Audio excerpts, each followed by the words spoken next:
자, 오늘 우리에게 주신 하나님의 말씀은 누가복음 말씀입니다. 2장 25절에서부터 35절까지입니다. 그리고 설교 제목은 내 인생의 목적을 돌아보는 성탄절입니다. 자, 이것은 우리 한 절씩 교독하도록 하겠습니다. 약간 기니까. 자, 누가복음 2장 25절 제가 읽습니다. 예루살렘에 시몬이라 하는 사람이 있으니 이 사람은 의롭고 경건하여 이스라엘의 위로를 기다리는 자라. 성령이 그 위에 계시더라. 그가 주의 그리스도를 보기 전에는 죽지 아니하리라 하는 성령의 지시를 받았더니 성령의 감동으로 성전에 들어가매 마침 부모가 율법의 관례대로 행하고자 하여 그 아기 예수를 데리고 오는지라. 시몬이 아기를 안고 하나님을 찬송하여 이르되 주제여 이제는 말씀하신 대로 종을 평안히 놓아주시도다. 내 눈이 주의 구원을 보았사오니 이는 만민 앞에 예배하신 것이요 이방을 비추는 빛이요 주의 백성 이스라엘의 영광이니이다 하니 그의 부모가 그에 대한 말들을 놀랍게 여기더라. 시몬이 그들에게 축복하고 그의 어머니 마리아에게 말하여 이르되 보라 이는 이스라엘 중 많은 사람을 패하거나 흥하게 하며 비방을 받는 표적이 되기 위하여 셈을 받았고 35절 합독합니다. 시작. 또 칼이 내 마음을 찌르듯 하리니 이는 여러 사람의 마음의 생각을 드러내려 함이니라 하더라. 살아계신 하나님의 말씀입니다. 오늘 본문 말씀은 이제 유명한 말씀이죠. 본문 말씀의 결론을 한마디로 이야기 드리면은 기다리는 성탄절. 우리 크리스천들은 기다리는 사람들이다. 예수님이 오시기 전에는 예수님의 초림을 기다렸고 예수님이 이미 오신 이후에 태어난 사람들은 예수님의 재림을 기다리는 사람들이다. 그게 주제예요. 그 주제를 이야기하면서 오늘 본문을 다시 여러분 성경책 펴서 보세요. 2장 25절부터 27절까지 보시면 이렇게 되어 있습니다. 혹시 말씀 띄울 수 있으면 띄워보세요. 누가복음 2장 25절 보시면은 예루살렘에 시몬이라는 사람이 있으니 이 사람은 의롭고 경건하여 이스라엘의 위로를 기다리는 자라. 뭐가 그 위에 있었다고 했습니까? 성령이 그 위에 있었다라고 되어 있죠. 성령이 그에 계시더라. 그리고 25절 보시면은 그가 주의 그리스도를 보기 전에는 죽지 아니하리라 하는 누구의 지시를 받았다? 성령의 지시를 받았더니. 27절 보시면은요. 성령의 감동으로, 누구의 감동입니까? 성령의 감동으로 성전에 들어가매 마침 부모가 율법의 관례대로 행하고자 하여 그 아기 예수를 데리고 오는지라. 여기서 가장 키포인트 중에 하나는 마침이라는 단어입니다. 마침. 그렇죠? 27절 보시면은 성전의 감동으로 성전에 들어가매 마침 부모가 율법의 관례대로 행하고자 함이라. 즉 시몬이라는 사람이 예수 그리스도를 오랫동안 기다렸는데 성령의 인도하심으로 어떤 감동을 받았다는 거예요. 그 감동을 받아서 성전에 들어갔더니 마침 그때 마리아와 요셉이 누구를 데리고 아기 예수를 데리고 성전에 들어왔다라는 것입니다. 여러분 너무 놀랍지 않습니까? 시몬이 평생을 예수님을 기다렸습니다. 그런데 만약에 성령께서 인도해 주시지 않았다고 한다면 성전에 이미 들어오신 예수님을 모르고서 보냈을 것입니다. 그렇죠? 근데 성령께서 인도해 주셨으니까 그 성령의 인도하심을 받아가지고 감동을 받아서 성전에 들어가서 봤더니 마침 우연의 일치처럼 그때 하나님의 역사, 아기 예수를 보게 됐다는 거예요. 그래서 오늘 본문이 우리에게 주는 첫 번째 교훈은 뭐냐면은 우리가 죽으나 사나 성령의 감동으로 살아야 할 줄로 믿습니다. 우리 하나님은 항상 우리 옆에 계세요. 우리 하나님은 항상 우리를 축복하시기 원하십니다. 많은 것들을 우리에게 주시기 원하십니다. 그리고 매일의 축복의 역사가 펼쳐지고 있는 거예요. 그러니까 우리 예수님은 항상 우리 옆을 스쳐 지나가십니다. 그런데 성령이 우리에게 감동을 주지 않으시면은 스쳐 지나가는 예수님을 놓칠 수 있다는 거예요. 매일 지나가시는 하나님, 매일 나와 함께 하시는 예수님, 그렇죠? 매일 나에게 하루에도 12번씩 일어나는 삶의 어떤 기회, 좋은 기회들이 많이 있어요. 근데 그것을 성령의 감동을 받지 못함으로 놓치는 것입니다. 부디 이 성탄절을 맞이해서 다시 한번 성령의 감동으로 살아가시는 여러분 되시기를 우리 주님의 이름으로 축원합니다. 오늘 우리가 보통 성탄절을 맞이해서 예수님의 초림이라는 이야기를 합니다. 초림은 영어로 말하면은 first coming 이런 말이에요. 그러면 first가 있는 것은 뭐가 있기 때문에 first입니까? second가 있기 때문에 first가 된 것이죠. 만약에 second가 없다고 한다면은, 재림이 없다고 한다면은 초림을 이야기할 필요가 없는 것입니다. 예수님의 탄생을, 아기 예수의 탄생을 우리가 초림이라 하는 이유는 예수님의 재림이 있기 때문에 초림을 이야기하신 것입니다. 성경을 읽어보면은 우리 예수님이 우리에게 교훈을 주실 때 감람산 설교를 하시면서 말씀 이야기를 해주시는데, 그때 이런 이야기를 하십니다. 예수님이 다시 오시는 second coming of Jesus Christ, 재림 때는 초림 때와 똑같은 일이 벌어질 것이다, 그런 이야기를 하는 거예요. 그러면 초림 때 무슨 일이 벌어졌는가? 예수님이 탄생하시기 직전에 말라기가, 이제 구약 성경의 마지막 책이 말라기죠. 그리고 첫 번째 책이 마태복음입니다. 근데 말라기부터 마태복음까지, 물론 마가복음이 더 먼저 쓰여졌지만, 하여튼간에 말라기가 예수님의 그 예언의 말씀이 딱 마지막 선포된 이후로 다시 하나님의 말씀이 선지자 입을 통해서 나오기까지는 400년 역사가 있었습니다. 자, 생각해 보세요. 우리가 예수님의, 하나님의 말씀이 한 10년 동안 들리지 않으면 그런가 보다 할 수 있을 거예요. 아니 30년도 기다릴 수 있을 것입니다. 근데 400년이라는 것은요 6세대 내지 7세대입니다. 세대로 치면은, 나는 그 세대를 잘못 받아서 태어나면은 예수님의 계시를 한 번도 받지 못한 세대로 살다가 죽을 수가 있는 것입니다. 그러면서 그 세대가 한 세대, 두 세대, 3세대, 100년, 200년, 300년 흐르면서 백성들은 생각하기 시작했습니다. 아, 이제 하나님은 죽었구나. 하나님의 말씀은 더 이상 없구나. 우리가 마음대로 살아도 하나님 우리를 징계하지 않으시는구나. 그렇게 생각을 한 거예요. 그래서 이스라엘 백성들이 성전에 가서 장사를 하기 시작했습니다.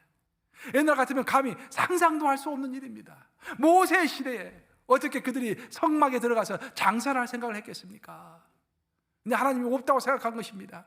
성전에서 장사를 하고 성전에서 동전을 받고 시작했습니다.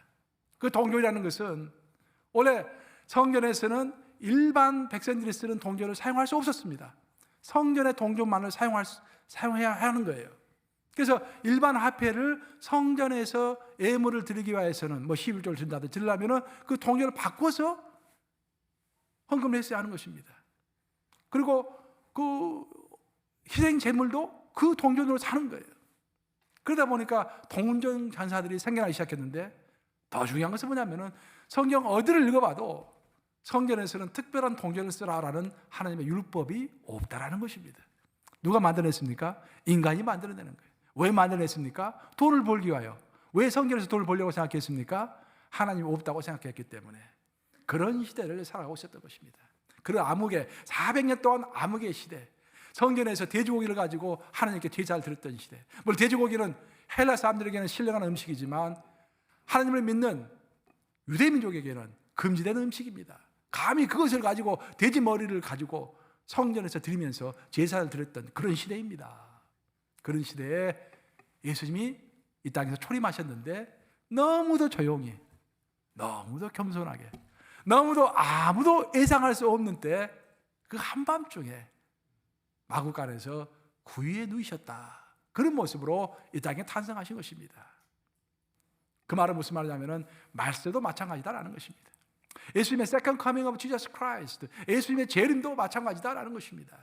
예수님이 이 땅에 오실 때는 온 세상이 말할 것입니다. 하나님이 어디 있느냐. 아무리 우리가 방탕하게 살아도 괜찮네. 내가 조금 죄를 지어도 아무 문제 없네. 그제 다 용서됐는가 보다. 다 그렇게 생각하면서 세월을 보낸다라는 것입니다.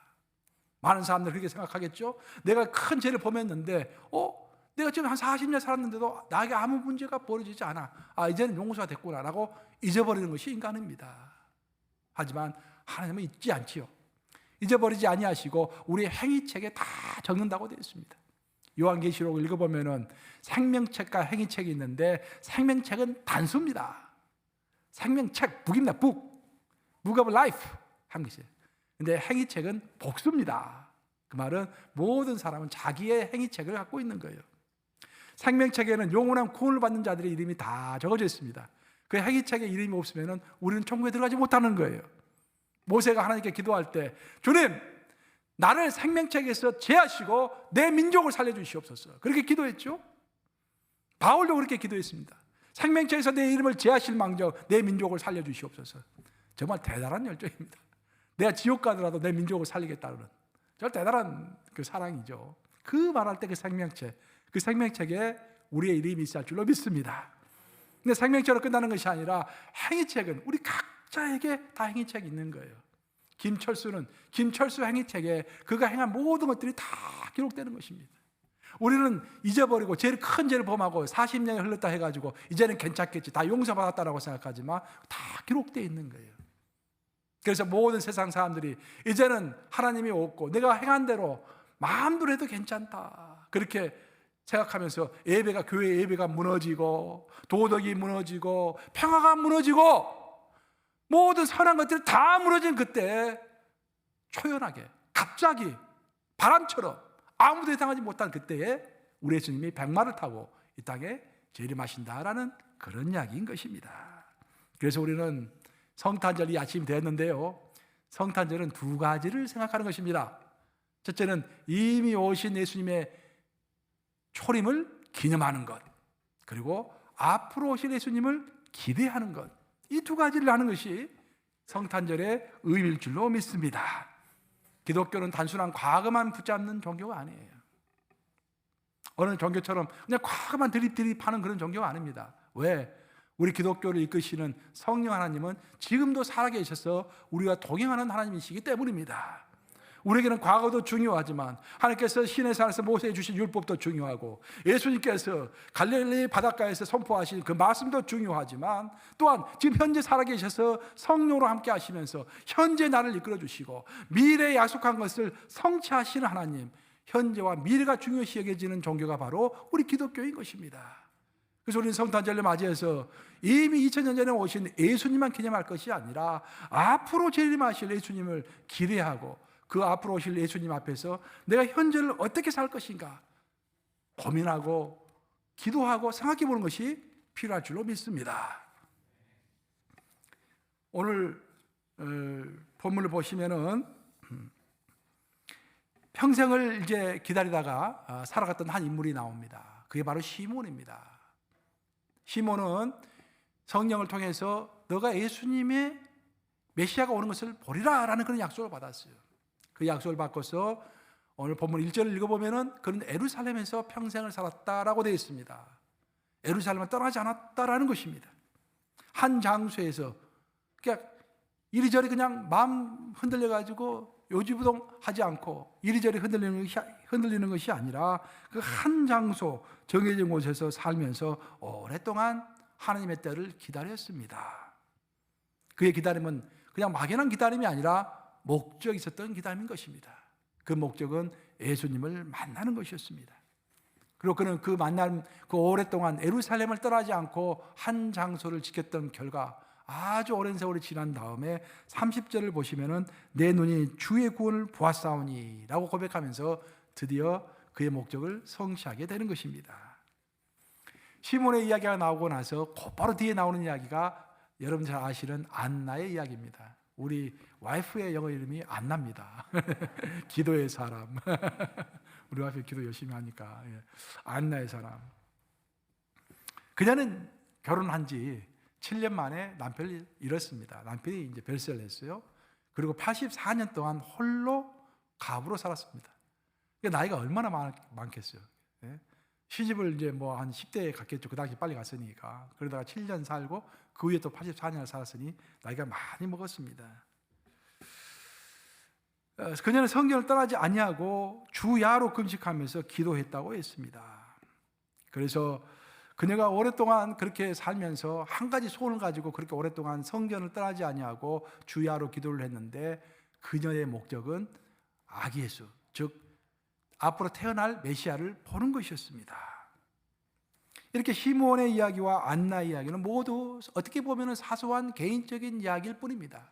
2000년 전에 살았던 별로 유명하지 않고 별로 이렇게 역사책에는 인간의 역사책에는 전혀 기록되어 있지 않는 시몬이라는 사람, 안나라는 사람, 그 두 사람의 이야기일 뿐입니다. 그런데 놀랍게도 성경은 이 평범한 두 사람의 이야기를 성경에 떡 적어놓고 나서 2000년이 흐른 지금까지도 세상의 모든 성경을 읽는 사람들은 반드시 읽어야 할 한 대목으로 이 구절을 삼고 있는 것입니다. 그러면 왜 성경은 이 평범한 두 사람의 이야기를 이토록 중요하게 여기에 적어놓고 모든 사람이 그 구절을 읽도록 하는 것일까요? 교훈이 무엇일까요?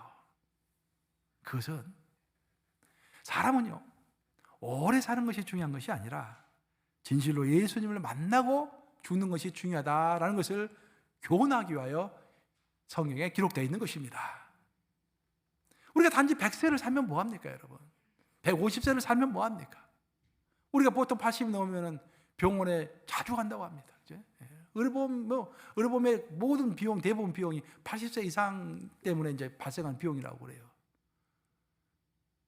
그래서 우리가 오래 사는 것이 중요한 것이 아닙니다. 세상에서는 오래 사는 것이 중요한 것이 아니라 건강히 사는 것이 중요하다고 그러는데, 우리 기독교에서는 오래 사는 것이 중요한 것이 아니라 내가 100세까지 살지 못하고 50평생을 살고 죽는 한이 있다고 할지라도 그 50평생 동안에 예수님을 제대로 만나고 살다 죽는 것이 중요하다라는 그런 이야기를 하고 있는 것입니다. 우리는 예수님을 아는 것이 중요한 것이 아니라 예수님을 만나는 것이 중요할 줄로 믿습니다. 아멘 하십니까, 여러분? 예수님을 만나야 돼요. 그러면 내가 예수님을 만났다는 증거가 무엇인가? 그런데 예수님을 처음 만나가지고는 예수님을 내 인생의 구세주로 고백하고 또 내 인생의 주인으로 고백하면서 세례를 받습니다. 그것이 예수님과의 첫 번째 만남이에요. 근데 여러분이 착각하지 말아야 할 것은 우리가 예수님을 처음으로 한번 딱 만나고 세례받고 그걸로 끝이 아니라는 거예요. 신앙은 그것을 끝맺히고 죽는 그날까지만 기다리는 것이 아니라 우리가 처음 예수님을 영접하는 것을 칭의라고 하죠. 하나님께서 우리를 의인으로 칭하시는 거예요. 그리고 그 인간으로 치면은 어머니 뱃속에서 바깥으로 나온 것입니다. 그 바깥으로 나온 상태에서는 이제 커 나가야죠. 성장을 해야죠. 그것이 바로 성화라고 하는 거예요. 예수의 모습을 닮아가는 것. 그래서 우리는 끊임없이 예수님을 만나게 되는 것입니다. 왜? 예수님은 지금도 부활하셔서 살아계신 예수님이시기 때문에 그 예수님의 영을 지금 우리가 매일 만나는 거예요. 만나면서 우리가 성숙 성장해 가는 것입니다. 그런데 우리가 어떤 모든 친구와의 만남도 마찬가지고 인간과 인간의 관계도 마찬가지고 어떤 항상 만나서 좋은 것이 아니라 내가 10년을 만났다고 할지라도 어떤 한순간의 만남이 중요할 때가 있지 않습니까? 그 어떤 남자와 여자가 만나가지고 10년을 사귀었다고 할지라도 어떤 한순간이 있었기 때문에 그것 때문에 결혼하는 거 아니겠어요? 마찬가지로 우리가 하나님과 우리의 관계도 어떤 한순간의 만남이 있어야 하는 거예요. 그 한순간의 만남을 통하여 우리의 인생의 목적이 변화가 되는 것입니다. 그래서 우리가 예수님을 진실로 만났는가라는 증거는 말이 필요 없어요. 여러분 스스로를 돌아보세요. 예수님을 만나기 전과 예수님을 만난 후에 내 인생의 목적이 어떻게 바뀌었는가? 어떤 사람들이 예를 들어서 예수님을 만나기 전에는 내가 100억짜리 회사를 만드는 것이 꿈이었어요. 예수님 만나고 나서는 그 꿈이 그대로 있어요. 100억짜리 꿈이 그대로 있어요. 단지 예수님이라는 어떤 나를 돕는 헬퍼가 하나 더 생긴 거야. 예수님 내 인생 목적 100억입니다. 도와주세요. 그 외에는 바뀐 게 없어. 그 사람은 예수님 진실로 만난 것이 아닙니다. 예수님 진실로 만난 사람은 내가 인생에 예수님 만나기 전에는 100억이 내 인생의 목적이었어. 예수님 만난 다음에 주님, 내가 이 100억을 하나님의 나라를 위해서 어떻게 사용해야 합니까? 하나님의 영광을 위하여 어떻게 할까요? 하고 물어보고 있다고 한다면 또 그의 구체적인 어떤 비전을 가지게 되었다고 한다면 그것이 진실로 예수님을 만나게 된 것이죠. 그래서 우리가 예수님을 만났다라는 증거는 내 인생의 목표가 어떻게 변했는가, 또 삶을 살아가는 내 태도와 자세가 어떻게 바뀌었는가라는 것이 중요할 줄로 믿습니다. 사도 바울은 굉장히 열정적인 사람이고 굉장히 지적인 사람이고 파이팅 스피릿, 한번 싸우면 절대로 뒤로 물러서지 않는 그런 정신을 가진 사람이었습니다. 그가 다메섹 도상을 걸어갈 때, 다메섹이라는 것은 시리아의 수도죠. 그 시리아의 수도를 향하여 길을 걸어가고 있는 도상, 길 위에서 갑자기 부활하신 예수님을 만난 거예요. 만나고 나서 Who are you? 하고 물어봤죠. 예수님께, 부활하신 예수님께. 예수님이 나는 너가 핍박하는 예수다라고 말씀하셨죠. 그때 사도 바울이 놀래가지고 거기서 예수님을 주인으로 모셔드립니다. 메시아로 모셔드립니다. 그러면서 그는 회심자가 되는 것입니다. 회심, 영어로는 convert라고 이야기하죠. 회심자 하면은 converter. 그러니까 방향을 돌린 사람입니다. 사도 바울이 그가 가지고 있는 파이팅 스피릿, 열정, 지식, 이 모든 것은 예수님을 만나기 전에는 예수님과 반대되는 방향으로 그것이 사용되었습니다. 예수님을 만난 이후에는 예수님을 위하여 그의 모든 지식과 그의 모든 열정과 그의 모든 파이팅 스피릿, 한번 싸우면 절대 뒤로 물러서지 않는 그 스피릿을 예수를 위하여, 온 세계 선교를 위하여 사용하게 된 것입니다. 분명히 그의 목적이 바뀐 것이죠. 그의 삶의 태도도 바뀐 것이죠. 그래서 우리는 알 수가 있는 거예요. 사도 바울은 진실로 예수님을 만났구나. 제가 미국에 와서 딱 한 1년 되고 이제 첫 번째 방학을, 여름방학을 맞이했을 때 우리 교회도 한 번 오셨죠. 2번 오셨죠. 페리 선교사님, 제 이제 영적인 은사 되십니다.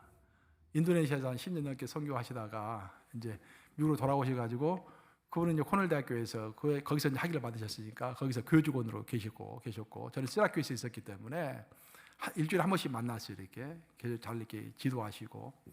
그래서 내가 이제 공부한 한 5년 동안 계속 이제 매주 만났었는데, 그 선교사님이 1년 지나고 나서 여름방학 때 저를 위해서 특별하게 어떤 개인 프로그램을 만들어 주셨어요.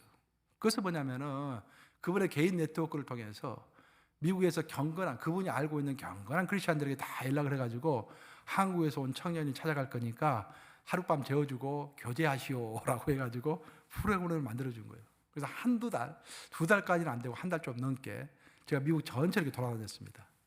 그래서 이제 그분이 가라는 대로 그 집에 가서 한 하루 이틀 머물고 또 그 다음 집에 가서 하루 이틀 머물면서 이제 그 사람들과 교제하고. 그러다 제가 한번 이제 버지니아를 또 한번 가게 됐어요. 버지니아 갔더니 그분은 이제 선교단체에서 간사를 하고 계시는 분입니다. 자비량으로 이렇게 하고 계시는 분이에요. 근데 분명히 선교사 간사하면 보통 우리 이미지가 좀 가난하다라는 생각을 많이 하게 되지 않습니까? 이제 그래서 또 갔더니 집이 으리으리한 거예요, 그냥. 제가 근데 깜짝 놀랐습니다. 아니, 어떻게 해서 선교사 간사가 이런 으리으리한 집에서 살 수가 있나? 또 그 가든이, 조건이 너무 아름다워요. 사모님의 그 이제 하비가 가드닝, 하루 종일 가드닝 하신다고 그래요. 집에서 이렇게. 그래서 여러 가지 의문이 들었습니다. 이게 굉장히 부자네. 이거 돈을 어디서 버시나 궁금하게 생각해가지고 저는 궁금하면 또 참지 못하니까 그날 아침을 같이 식사하면서 물어봤어요. 아니, 성교사님, 어떻게 해서 이렇게 집이 이렇게 좋을 수가 있습니까? 뭐 아버님으로부터 큰 유산을 받았습니까? 아니면 어떤 큰 뭐 돈벌이가 있습니까? 라고 물어본 거예요, 제가. 그래도 그분이 빙그레 웃으면서 설명을 자세하게 해주시더라고요. 원래 그분은 고등학교 선생님이셨어요. 고등학교 선생님 하다가 예수님을 어렸을 때부터 알고 교회는 다녔지만 그렇게 큰 믿음은 없었대요. 그러다가 성경 공부를 하다가, 이게 성경 공부가 참 중요합니다, 여러분. 성경을 한 절 한 절 읽으면서 공부하는 것이 그렇게 중요할 수가 없어요. 그럼 성경 공부를 하다가 예수님을 제대로 다시 만난 거예요. 그 전에도 예수님을 모르는 바가 아니었지만, 교회는 다니고 있었지만 예수님을 제대로 모르고 있었던 거예요. 그래서 예수님을 제대로 만나고 나서 마음에 결심을 했대요. 내가 이제부터는 정말 예수님을 위하여 헌신하면서 살겠다. 그 생각을 하고 있었는데 교회에서 임명을 한 거예요, 그 사람을. 우리 교회로 말할 것 같으면 실버 선교회, 나이 연세가 많이 드신 분들 돌보라고 이렇게 임명이 된 거예요.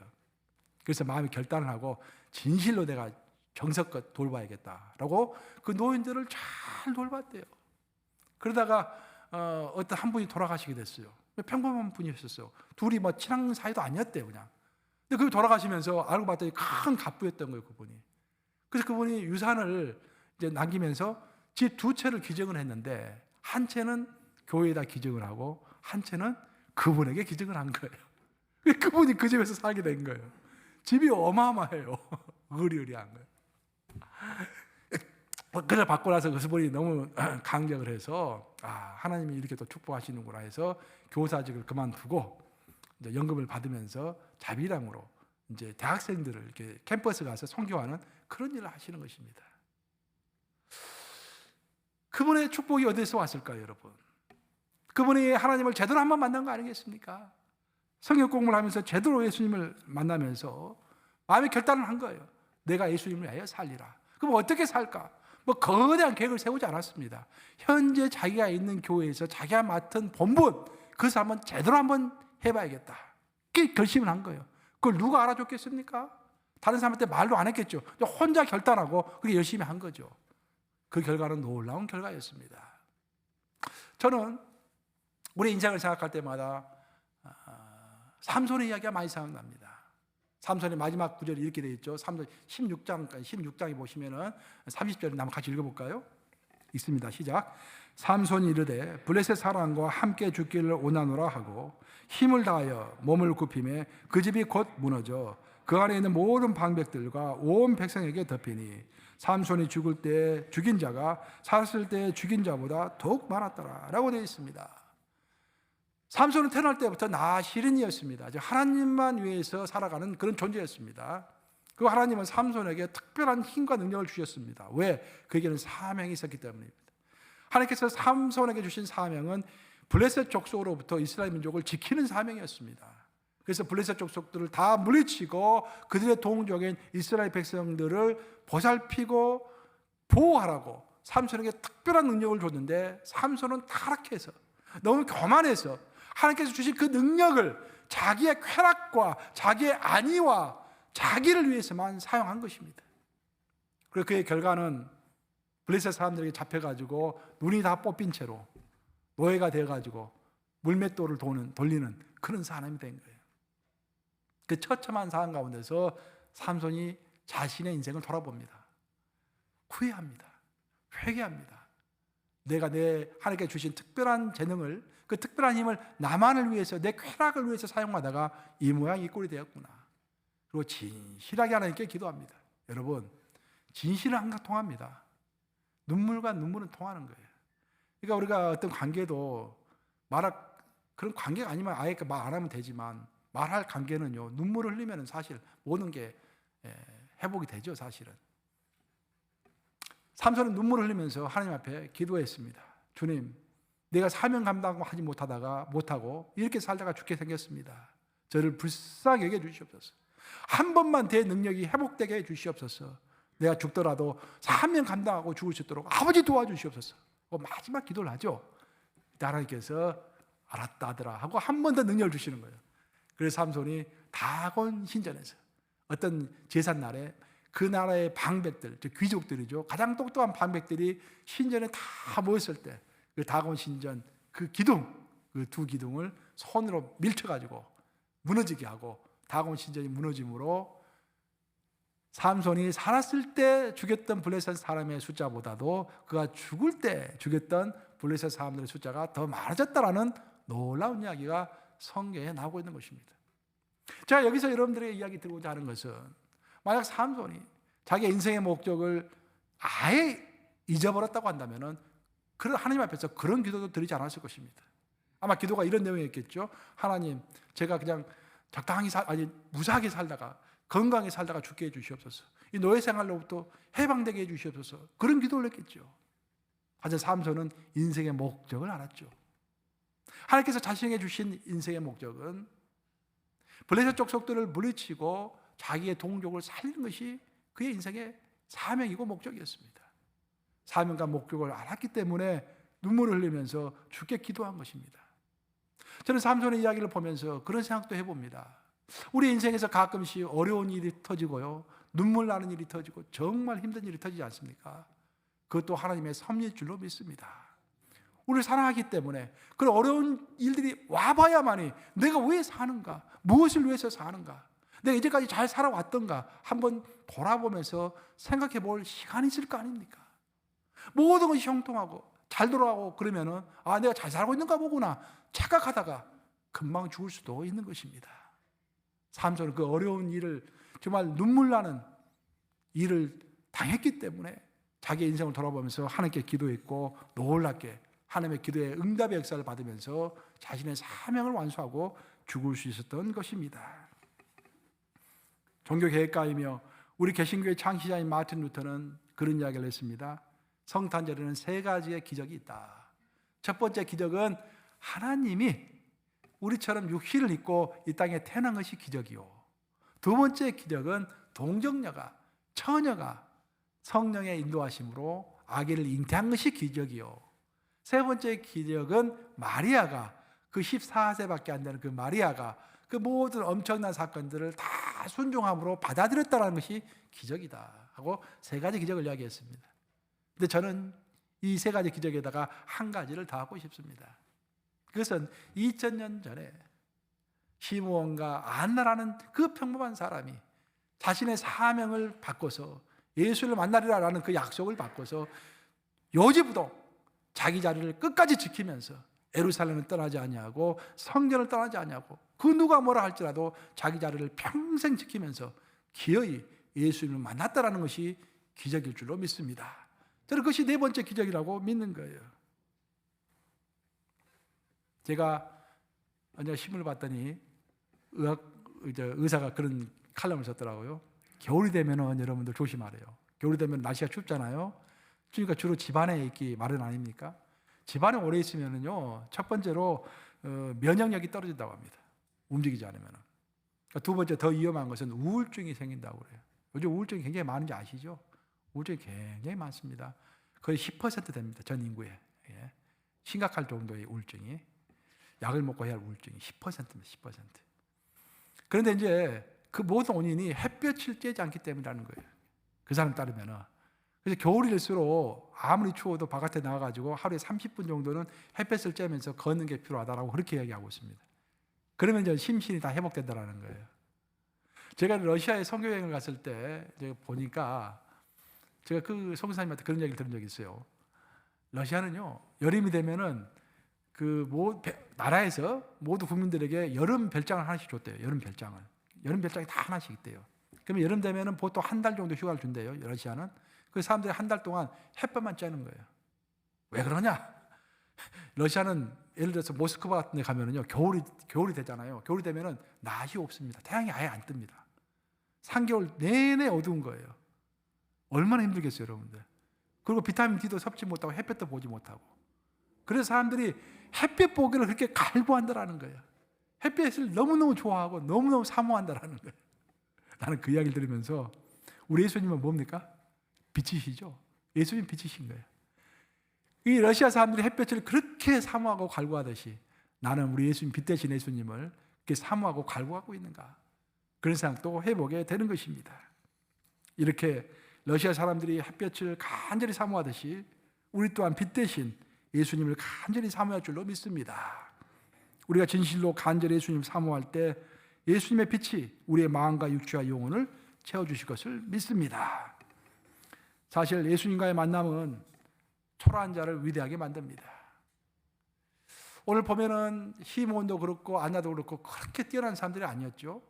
그런데 그들이 성경에 기록된 위대한 인물이 된 이유는 바로 예수님을 만났기 때문에, 아기 예수를 봤기 때문에 그 이름이 기록되면서 평범한 사람이, 어찌 보면 안나는 초라한 사람이죠. 이렇게 혼자서 오랫동안 힘들게 살았던 그쪽 위대한 사람으로 바뀌는 역사가 있었던 것입니다. 우리가 이제 미가서를 보면 5장 2절에 그렇게 돼 있어요. 미가서 5장 2절 한번 같이 읽어보겠습니다. 미가서 5장 2절 한번 띄워보겠습니다. 말씀을 시작. 베들레헴 에브라다야, 너는 유다 족속 중에 작을지라도 이스라엘 다스릴 자가 내게로 나올 것이라. 그의 근본은 상고에 영혼에 있느니라 라고 되어 있습니다. 베들레헴은요, 아주 조그만 그 시골입니다. 몇 가구 살지도 않는 시골이에요. 근데 그곳에서 위대한 예수님이 탄생하신 것입니다. 베들레헴의 초라함과 예수님의 위대함이 대조가 되고 있죠. 베들레헴은 초라한 곳인데 바로 그곳에서 위대한 예수님이 탄생하심으로 베들레헴이 예수님처럼 위대해졌다, 그런 말인 거예요. 결국 우리의 존재는 내가 어떠함에도 불구하고, 현재 나의 모습이 어떠함에도 불구하고 위대한 예수님을 만날 때 내 존재가 예수님처럼 위대하게 변할 줄로 믿습니다. 그것이 성경의 간증인 거예요. 세상에서는 큰 지위를 차지할지라도 예수를 만나지 못하면 그 인생은 작은 인생입니다.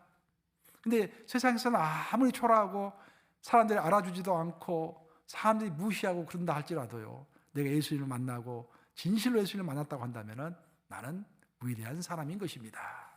이제 말씀을 마무리합니다. 로마의 바티칸에 가면은 시스티나 성당이 있죠. 그 벽화가 유명하죠. 그 천장화가 유명하죠. 한번 그림 한번 띄워보실래요? 아담의 창조라는 그 벽화죠. 이 그림 많이 보셨죠? 그래서 보시면은 오른쪽에 보시면은 하나님의 모습이고 왼쪽이 인간의 아담의 모습입니다. 그 모습을 보시면 하나님은 적극적으로 몸을 삐트시고 손을 최대한 이렇게 뻗으셔가지고 아담의 손에 닿고자 합니다. 근데 아담은 어떤 형태입니까? 약간 뒤로 물러서 있죠 지금. 약간 릴럭턴트하는 표정이에요. 약간 수동적인 모습입니다. 손을 내밀긴 내밀지만 적극적으로 내밀지는 않습니다. 그래서 하나님의 손과 아담의 손 사이가 딱 붙어 있습니까? 붙어 있지 않습니까? 안 붙어 있죠. 이게 이제 이 그림의 핵심인 거예요. 손이 딱 이렇게 맞닿아야 하는데 맞닿지 않고 약간 간격이 있는 것입니다. 미켈란젤로가 이야기하고자 하는 것은 뭐냐면은 이 간격은 하나님이 메꾸는 간격이 아니라 인간이 메꿔야 할 간격이다라는 거예요. 하나님은 최대한 손을 뻗쳐서 독생자 예수까지 우리에게 주시면서 우리와 만나고 교제하고 우리를 구원하시기를 원하십니다. 그런데 인간은 자기 손을 조금 더 펼쳐서 하나님을 잡아야 돼요. 그것이 바로 선택이라고 하는 것입니다. 선택. 인간은 하나님은 모든 것이 선제적 은총으로 먼저 오셔가지고 우리를 구원해 주시지만 우리 인간은 딱 하나를 해야 하는 거예요. 그것은 하나님을 선택하는 그 역할은 우리의 역할일 줄로 믿습니다. 그래서 이 성탄절날 나는 정말 내 인생의 목적을 무엇으로 선택할 것인가? 내가 예수님을 진실로 내 인생의 주인으로 모셔드리고 내 인생의 목적으로 선택할 것인가? 그러하지 아니할 것인가? 진지하게 돌아보면서 이 성탄절날 더욱더 하나님께 인생의 목적을 물어보고 그 인생의 목적을 성취하기 위한 진지한 태도로 전진해가는 그런 계기가 되시기를 우리 주님의 이름으로 축원합니다. 기도하겠습니다. 주님, 성경의 사람들은 하나님을 만났을 때 그들의 인생이 변했다고 했습니다. 히브리서 11장에 나오는 많은 위인들의 이야기들이 하나님을 만나고 그들의 인생이 변화가 되고 목적과 삶의 태도가 변한 내용들을 우리에게 가르쳐주고 있습니다. 성탄절을 맞이하여 내 인생을 돌아봅니다. 내가 40평생, 60평생, 80평생을 살면서 내 인생의 목적이 어떻게 바뀌어 왔는가? 나는 이제 어떤 태도로 죽는 그날까지 살아야 할 것인가?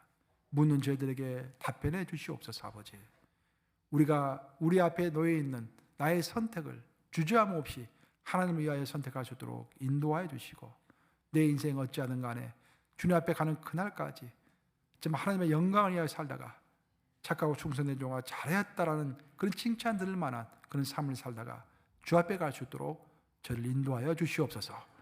성탄절을 허락하신 주님을 찬양하오며 예수 그리스도를 받들어 기도합니다. 아멘.